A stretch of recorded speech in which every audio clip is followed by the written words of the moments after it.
never got the message. Thank you for the reminding, huh?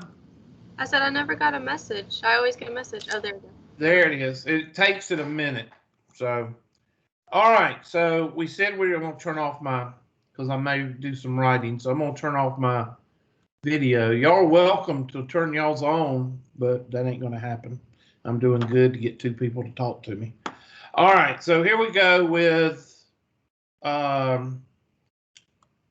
the correlation.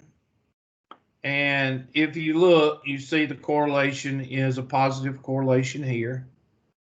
And you see, I don't know about this one. This one almost looks like no correlation. But you would have to actually put that through an Excel spreadsheet to actually see. And I'm going to show you how to do that, because you are not going to do that mathematically, because that is just some tedious math.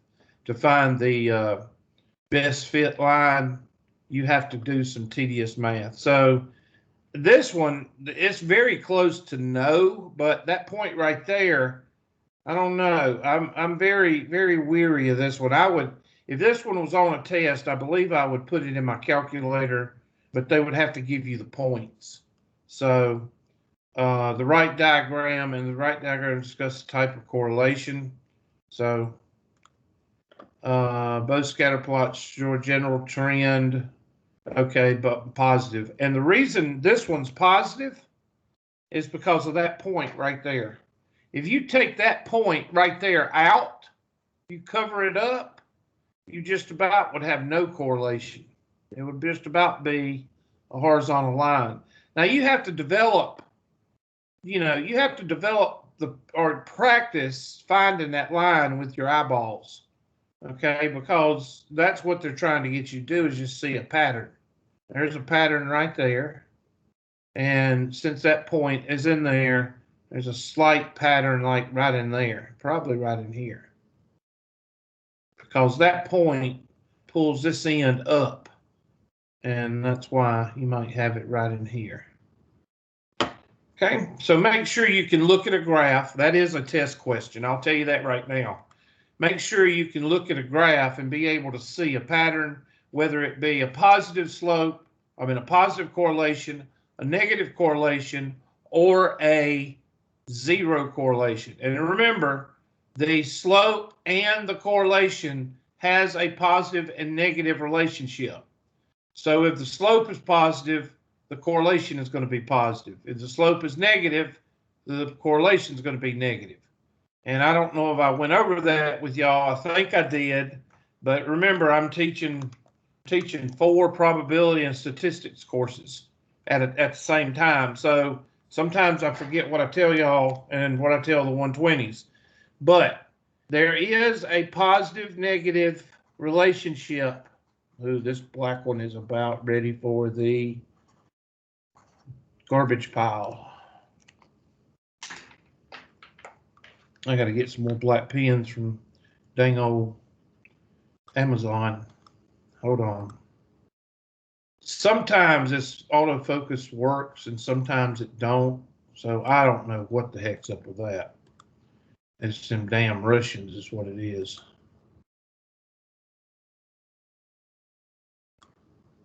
Can't do anything for them Russians. Can't do anything.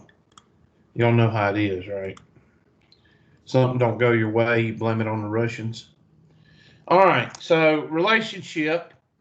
If you have a positive slope, then you have a positive correlation.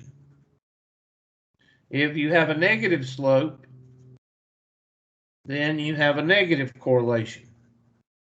If you have zero slope, which is a horizontal line, then you have zero correlation. Correlation goes between -1 and +1. So if you have a correlation of 0.98, that's a very strong positive correlation. If you have a correlation of -0.7, that's a somewhat strong negative correlation. 0 is no correlation. Where slope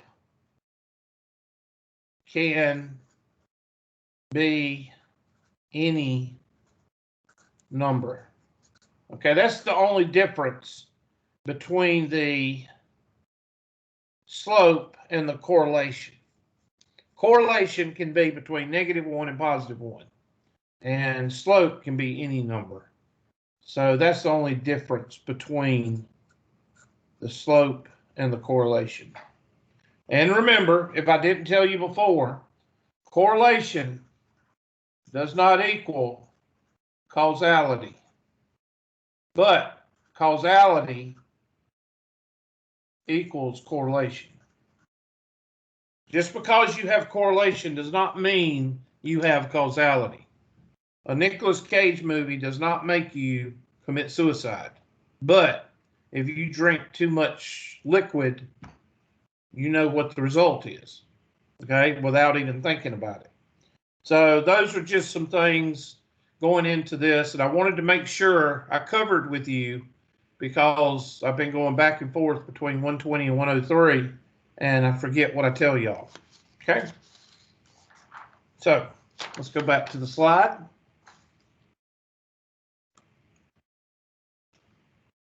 And let's move on. I'm not going to go through a bunch of wordy slides when I can show you an example. Good gosh. Okay, I'm going to talk about possible causes and lurking variables. I think I've talked to you before about that. Did I give you all the scenario about, I think I did, about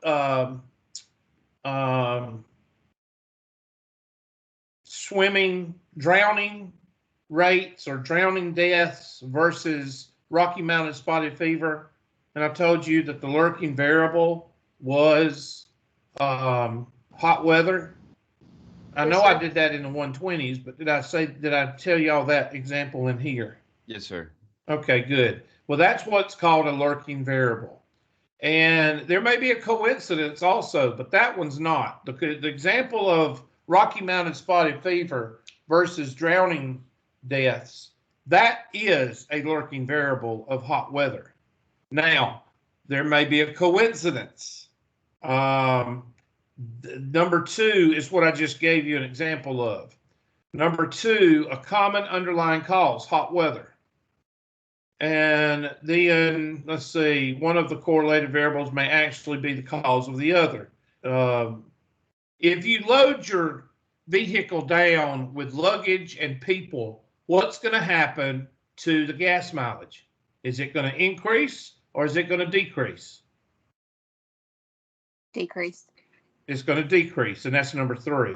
So I'm trying to think of a coincidence here, but I really can't think of one. I don't know. There may be an example up here, but I'm trying to, here's one. Maybe this is one. That's an underlying cause. The quality of health care in countries where health care is better in general, infant mortality rate is lower and life expectancy is higher. I don't know about that one. I'm looking for, see if they give you an example of a coincidence. I'll have to find one of coincidence because you have to be careful when you talk about coincidence because there's a fine line between coincidence and fate. So you have to always remember that. So there's always, I would suggest just write down coincidence. Correlation could be a coincidence. You might want to consider the Con Air, Nicolas Cage movies with suicide. But most of the time when something is coincidental, it's usually not causality. So you might want to make a note about number one. Coincidence does not equal causality, just like correlation does not always equal causality. Causality, you have to really think. And just for instance, if you ask somebody that's walking their dog every day, if a person walks their dog every day and you see this person and they walk by your apartment complex and they walk their dog every day and every afternoon, and you ask them a question about, do you believe in good health?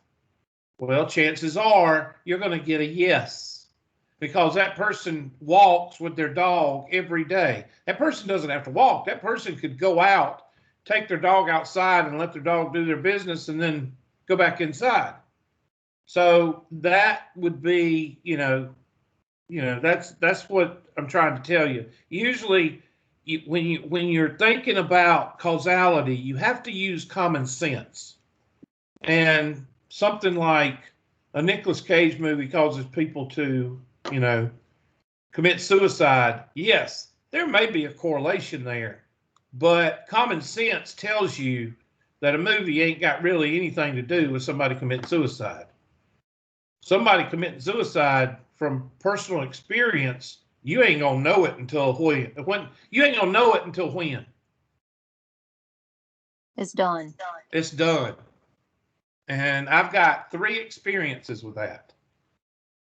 You ain't gonna know anything until it's done. And the person that really wants to do it, they ain't gonna tell nobody. They're just gonna do it. So anyway, so there's you. I think it's. Uh-oh. What happened to the? Wow. That was interesting. Did anybody's team screen, where you got your 9 people, did it just go to Miss Giordano and then stay there for a couple of seconds and then come off? Did it do that to y'all? No, sir. No. Oh, wow. Okay, did Miss Giordano, did you just come into the classroom? Yeah, I accidentally Okay. overslept. That's why it did that. Okay.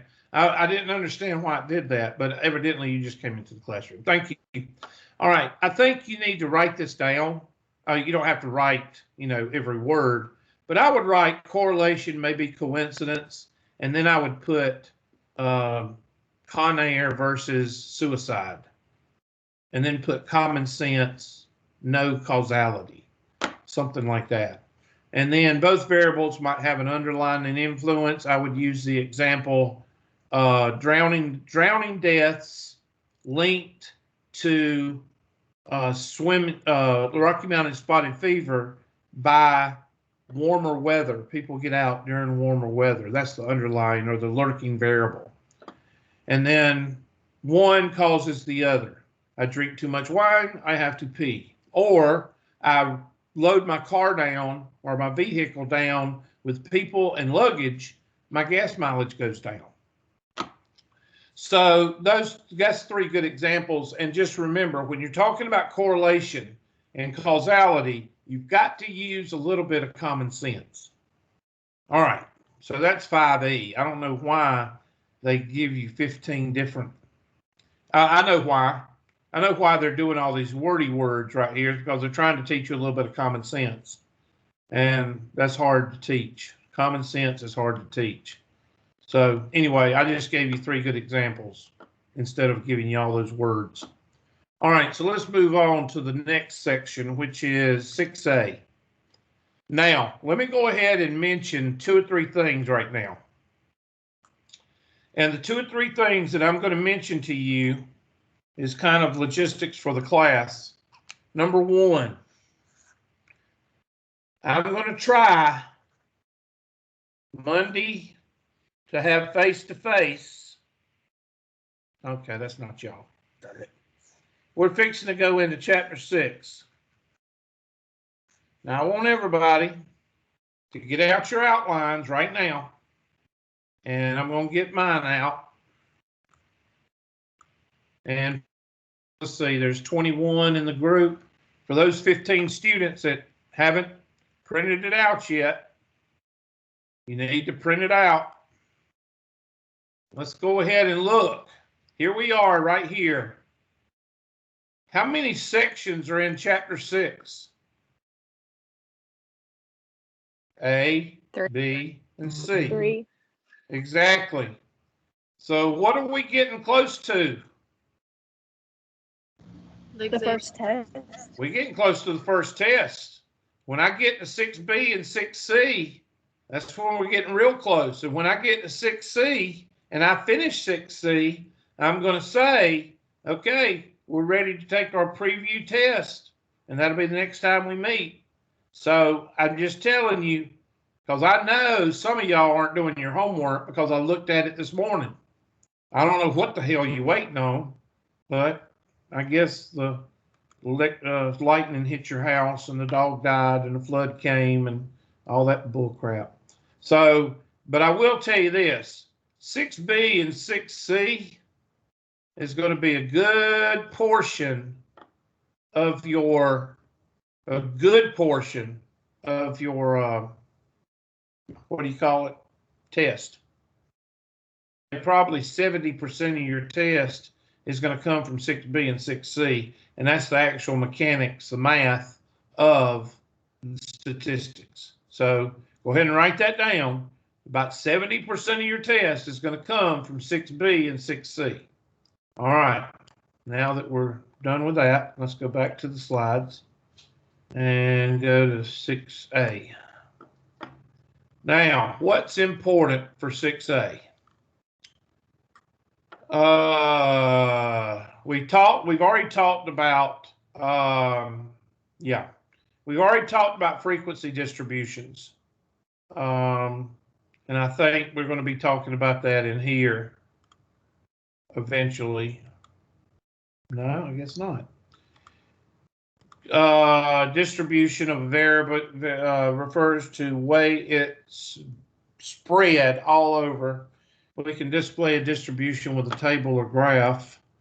Y'all all, okay, we are going into, okay, we're going into, I thought 6A was going to be about frequency distributions. I'm sorry. So we're going to start actually with 6A, and that's going to be 70% of the test, 6A, 6B, and 6C. Just like Math 120, the last chapter that you read is going to be 70 to 80% of your test, and that's what this is. Now, I'm going to go here, and I'm just going to start writing stuff, and y'all start writing. I'm not going to use the slides because half the time the slides confuse me. Mean is also called the average. It's also called X bar. X bar if you're talking about the sample, and mu if you're talking about the population. So those are the four names or letters or whatever you want to call it for the average. And that's equal to the summation of X over N. Now, all of you know how to do the mean, and I'm not going to insult your intelligence by going over a problem. But all of you know how to find it because all of you want to find your grade at the end of the semester, and you take your unit tests, you add them up, and you divide by the number of unit tests. So everybody has been doing that since what, the 6th or 7th grade, when you're trying to find your grade or what your grade looks like at the end of the semester. So I'm not going to insult your intelligence with that. Mode. Oh, I'm sorry. Median. Now, when I say median, what's the first thing that pops into your mind? The median and the road, right? And where is the median always in the road? Where? Where's it located? In the middle. And the median is the calculated middle. Now, the reason I say calculated middle is because everything in statistics is focused about what? Anybody want to know? Or anybody know? Calculated. What is everything in statistics is focused around the middle, the center, everything. So when you get the mean, you're technically getting an indicator of the middle. When you get the median, you're finding an indicator of the middle. Mode is useless. Mode shows up the what? Most. Most. I like to tell students this is easy points, but other than points on a test or homework, it's useless. Mean, median, mode, range. Can anybody tell me how to find the range of a set of data? Highest minus lowest. Highest minus lowest. Good for you. Who was that said that? Stewart. Miss Stewart, you're a winner. Okay? Thank you for the interaction. I appreciate it.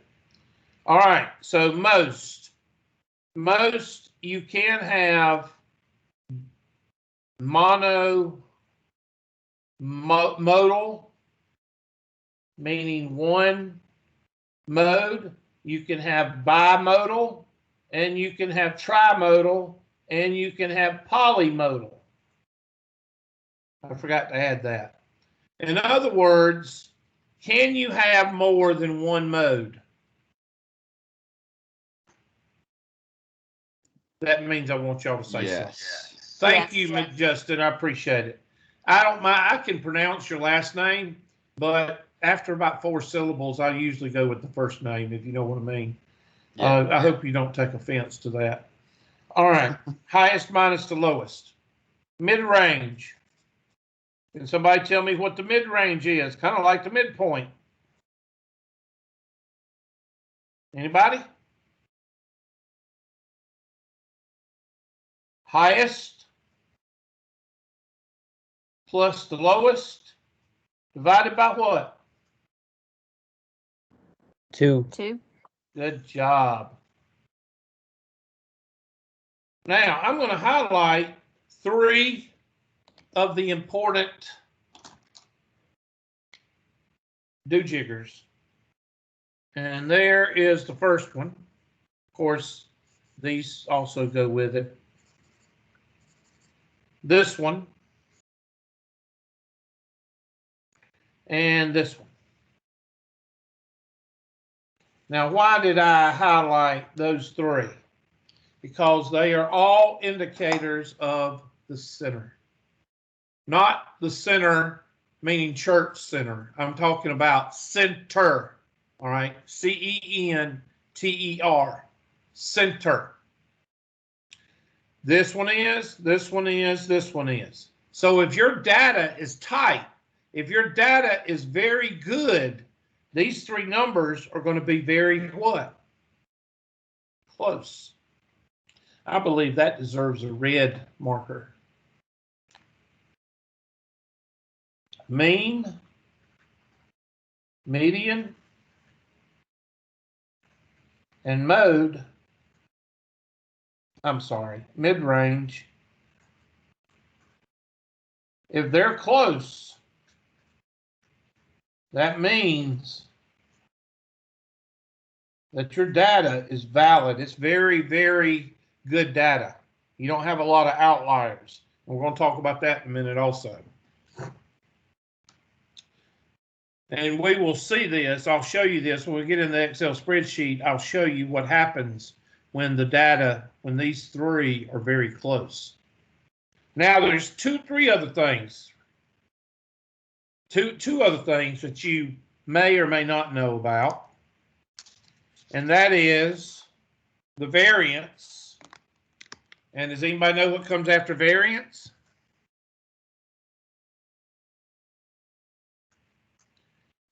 And standard deviation.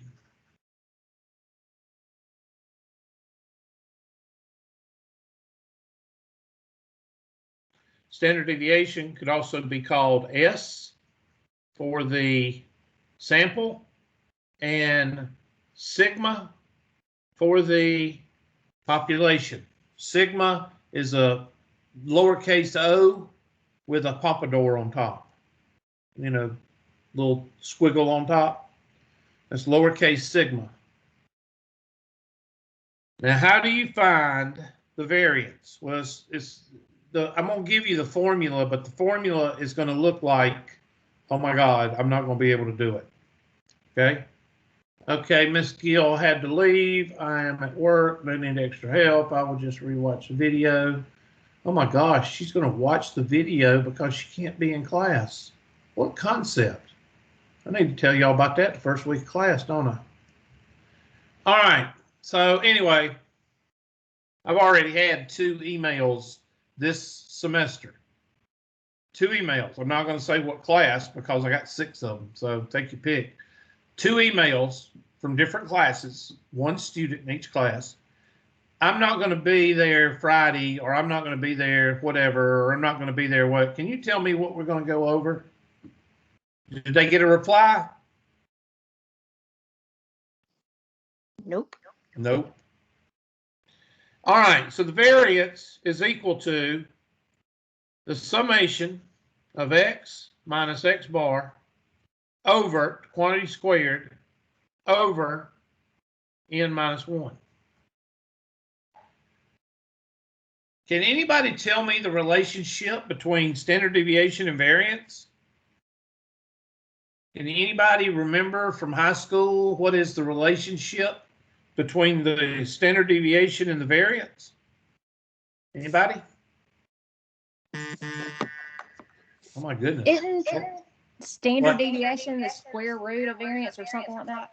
I am impressed. So instead of me writing this formula down twice and intimidating those students that's never seen this before, I'm just going to write it once, and then you just take the square root of this. Or I don't take the square root anymore. Since I started teaching calculus, I don't take the square root anymore. I take the variance and I raise it to the 1/2 power, or variance raised to the 0.5 power. That's what I do. Now, what if I give you the standard deviation and the question asks you for the variance? Well, then you take the standard deviation and you raise it to the 2nd power. So you need to remember this right here. Now I'm going to tell you, I don't ask you to do this right here on my test, but the standardized test will. A standardized test, what's one of their favorite questions. Blah, blah, blah, blah, blah, blah, blah. The standard deviation is 25. Or let's say the standard deviation is 5. What is the variance? They love to ask that question. All right. So you have, and this is, I'm going to tell you right now, besides the Z-score, chapter, whatever we're on, chapter 6 is all of this pretty much, except for Z-scores. This is it right here. So if you can do 1, 2, 3, 4, 5, 6, 7, if you can do these 7 things, and I'm going to teach you by hand on Excel spreadsheet slash, what's it called? The other one, what's it called? I can't think of it. Stat Crunch. I think it's called Stat Crunch, isn't it? I can't remember. Stat Crunch and the calculator. I'm going to show you all 4 methods. Now, for those of you that twirl the calculator on your finger like a basketball, I don't want you to be able to do everything on your calculator. The whole point of me showing you how to do this is so you can exercise that big muscle between your ears, your brain. All right. So make sure that you know how to do it by hand or by the Excel spreadsheet or by StatCrunch, whichever one you want to pick. I don't want you to depend on the calculator. All right, so let's get started. I'm going to give you some data and we're going to do everything. Now, this is going to be a very important, for you to put down in your notes, because you're going to go back to this, especially those people that's never had probability and statistics. So we're going to go with ages, something real clean and neat. Let's go and put your data in order first. So let's go with 17, 17, 18, 18, 18, 19, 19, 20, 21, 21, 21, and then 22 and 25. All right, now there's your data. Now I want everybody to take, let's go ahead and take 2 minutes. I want everybody to take 2 minutes and do what you can by hand. I'm not interested in you using the calculator. I could teach a 5-year-old how to use a calculator. I'm not interested in that. I want you, now you can use your calculator to add these up and divide by, you can do that. That's by hand. But hitting a certain key, stats and probability and go and find the first variable statistics, that's not what I'm interested in right now. That just tells me that you can do what a 5-year-old can do. All right. I want you to be able to do this by hand.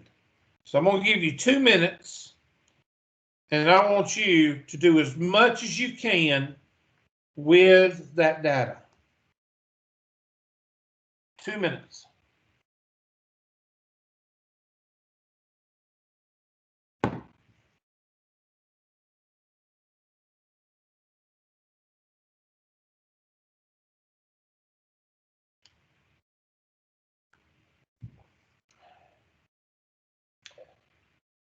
Actually, I just had to put some more stuff in my coffee. That's why I hadn't made y'all do it for 2 minutes. No, I'm just kidding.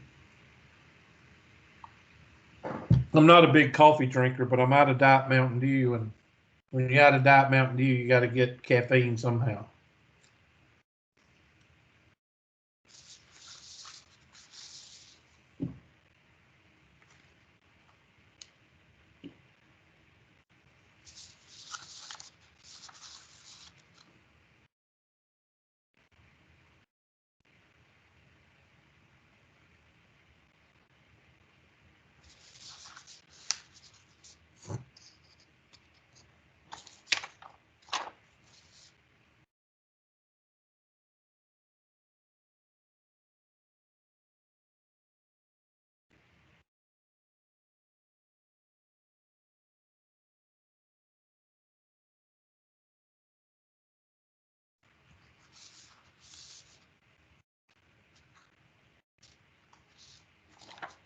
Now I'm going to go to the Excel spreadsheet while y'all are working for the next 30 seconds, and I'm going to pull up these numbers on the Excel spreadsheet.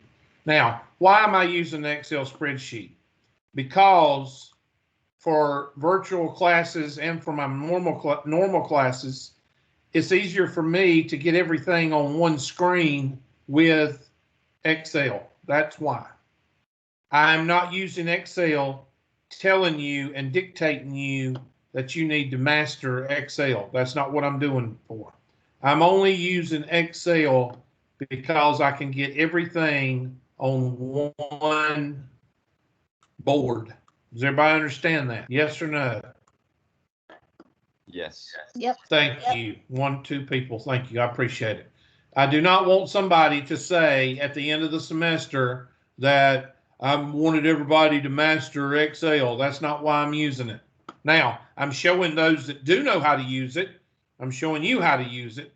But if you never used it, that is not a prerequisite for this class. I'm only using it to get everything on one board. Because if I write on this piece of white paper here, I won't be able to get everything on this one white piece of paper. It'll be a mess. All right. So now that that's done, each one of these, oh God, no, that's too small. Let's go with 16. And centered, I'm OCD, everything has to be centered. All right, so X is my first column, and it's supposed to be centered. I thought I centered everything, did I not? Okay, and I'm going to put 17, 17, 18, 18, 18, 19, 19, 20, 21, 21, 21, 22, 25. Is everybody, did I do that right? Let's see, let's count. 1, 2, 3, 4, 5, 6, 7, 8, 9, 10, 11, 12, 13. Good, I wanted it to be odd. Okay, somebody count the numbers and make sure I got 13 on that piece of paper that I wrote down. Let's see, 1, 2, 3, 4, Yeah, you 5, did. 6, 7, 8, 9, 10, 11, 12, 13. Okay, so n is odd. Okay, so n is odd. I'm going to go back and show you something right quick.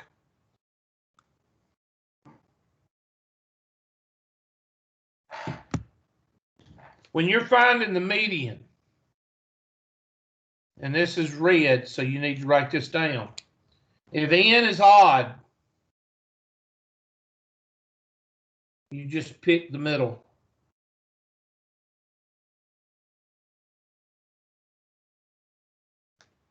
If n is odd, you just pick the middle. If n is even, you take the two middle numbers, take the two middle numbers and add them together and divide by what? 2. So I'm going to go over it again. You need to write it out because I didn't have enough room to write it out. When you're dealing with the median, if n is odd, like we have right now, we have 13 numbers. I'm going to pick the middle number. Pick the middle number. If n is even, I'm going to find my two middle numbers by counting and add those two middle numbers up and divide by 2. So make sure you write those two things down and highlight them under the median or outside the median. Make sure you understand those two things. Capiche?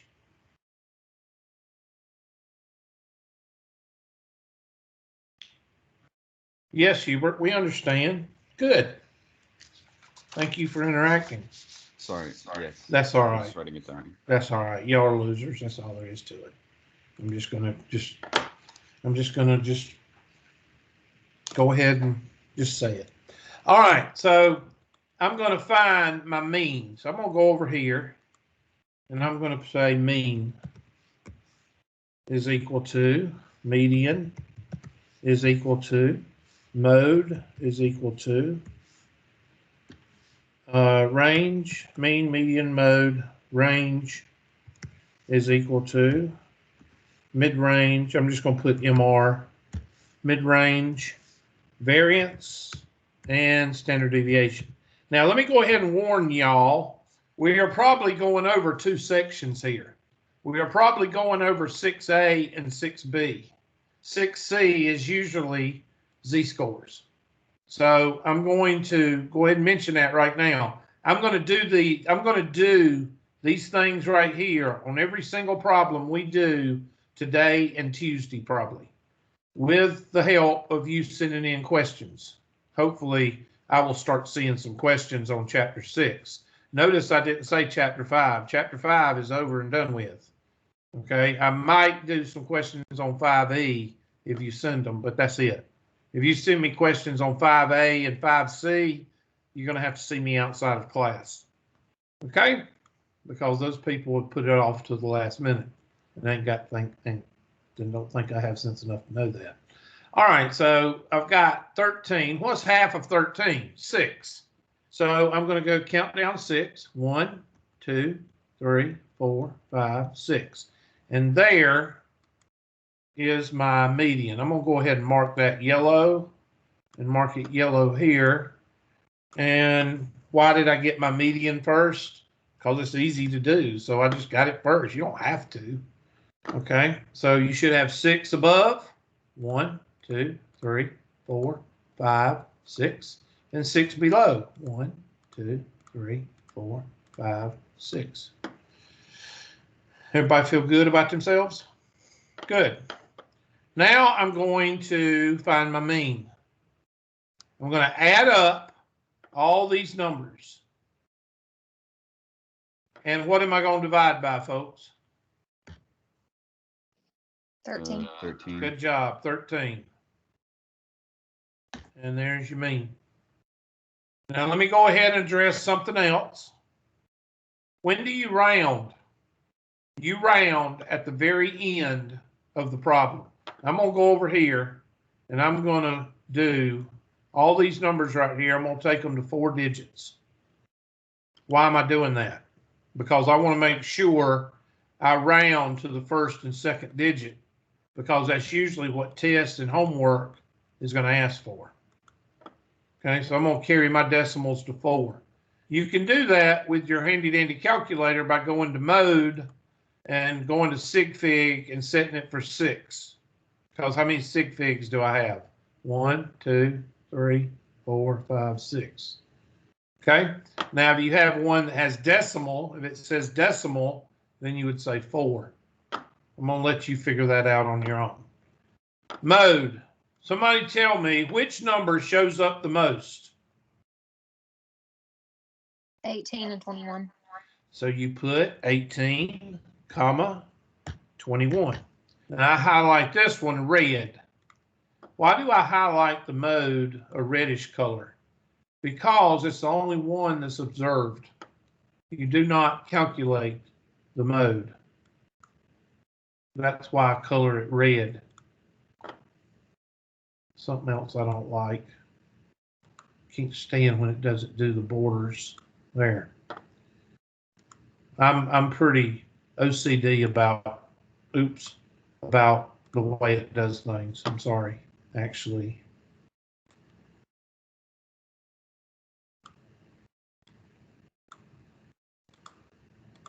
There. Range. What's the range? The highest minus the what? 17. The lowest. Good. Mid-range is equal to, parentheses, the highest plus the lowest divided by 2. Now I've given you all that information on those sheets that we did a while ago. So all of you should be able to get that without any problem. And most of you probably did all of this in some class in the past. Okay. Now, what about the variance? Well, I'm going back to our handy dandy page, and I want to write down the formula in a big way. Variance is equal to the summation of x minus x bar quantity squared over n minus 1. Now, why am I writing that formula so big? Because you're going to read it as we go along. All right, somebody tell me what's the first thing I need to do to get the variance. What's the first thing I need to do? Look at the formula. Get the sum. Of what? You can't take the sum. You got to get the numbers first. How do we get the numbers? The sum is one of the last things you do. Go ahead, Miss Stewart. Oh no, I'm pumping the brakes. I'm lost. You taking a break? Okay. Is that a mental break or a physical break? Well, I'm just trying to think of what you're looking for. Read. Okay. Read. I want you to read. I want you to read this side right here. The x minus x bar quantity squared summation over n minus 1. And I want you to tell me what we're going to do first. Find n. Well, n, you know n is 13. Right. You know that. So X you minus could X say bar. that. But I think y'all would agree that 13 minus 1 is probably not the most difficult thing in this formula. So I'm going to go ahead and put n is equal to 13. And we've got that. What'd you say, Miss Stewart? X minus X bar. Okay, what does that mean? That's what we're going to do first because it's inside the what? Inside the parentheses. So we're going to do that first. Please excuse. Please means parentheses. Excuse means exponents. So what does this mean right here?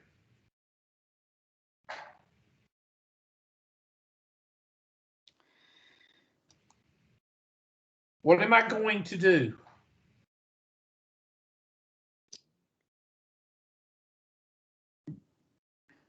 Would it be like 17 minus the mean? And then you go down the list to do that for every number? That is exactly what that means. And that's what I want everybody to see. I want you to read this formula. This formula says that the first thing you're going to do as a student is you're going to subtract the mean from every single x. So let's go do that.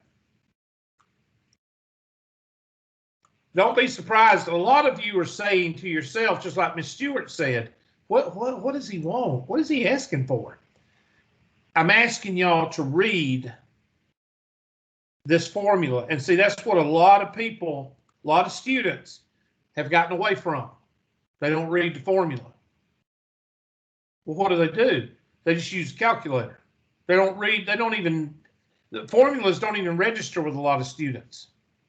Okay, because they don't know what to do because they were always told, well, you want to find a variance, just look on the calculator and hit math and probability and first variable statistic. And it spits out the variance and the standard deviation. And that's worth nothing. Okay, you got to know how to find it. And reading the formula says, okay, the first thing you're going to do, because students know to do parentheses first, you're going to take the mean and you're going to subtract it from each one of the x's. So this column right here, and in your notes, you're going to make another column. So take your handy dandy straight edge or your ID card or your bank card and draw a second column, and we're going to call it x minus x bar. Now, the reason I write x bar is because I'd either have to make a symbol or I'd have to go retrieve a symbol from and insert a symbol, and I don't feel like doing that. So I'm writing x minus x bar. Oops, we're out of time. Okay, I'm going to go ahead and show you this one part, and I need y'all to make a note that we are got to go back to this. So x minus x bar, and there's x bar right there, and F4 to lock it and copy it down. I want you to write down and then this one is going to be x minus x bar. And what are we going to do to x minus x bar? Somebody tell me, look at the formula. What does the formula say right Square. here? You're going to square that number. Well, there, you're going to square it. So I'm going to take that column and I'm going to raise it to the second power. And that's going to be equal to this raised to the second power. I'm going to have to stop because some of y'all are going to convulse. And I don't want y'all to be doing all funky chicken on the floor. All right, so here we go. And the big symbol, the big sigma, what looks like a funky E, what does that mean? It means summation. That big E right here, or the big E on your formula, means you're going to add up all those numbers. So summation, all those numbers. Now, I'm going to leave this on the board. I'm going to leave this here for you so you can write this much down. You don't have to write down every one of these numbers. Just write down 7.2. 5, 7 point dot dot dot, 2 point dot dot dot, 2.8 dot dot dot, so you can check it and write down 62.7 dot dot dot. And if you don't have enough time, that's fine. I'm going to go ahead and shut her down. You're welcome to stay and look at that. I'm not going to take it off or anything. So I'm going to leave it up until everybody leaves. Okay? I'm going to shut the recording off, though. Now, I need y'all to write this down because this is what we need to start on Monday. And Monday, y'all are virtual, so I don't have to worry about face-to-face. I will probably, if it works, AC 137, I'll probably be coming from AC 137 Monday, if it works. If it doesn't work, I'm going to leave Anderson campus, and I'm going to come back home and teach from home.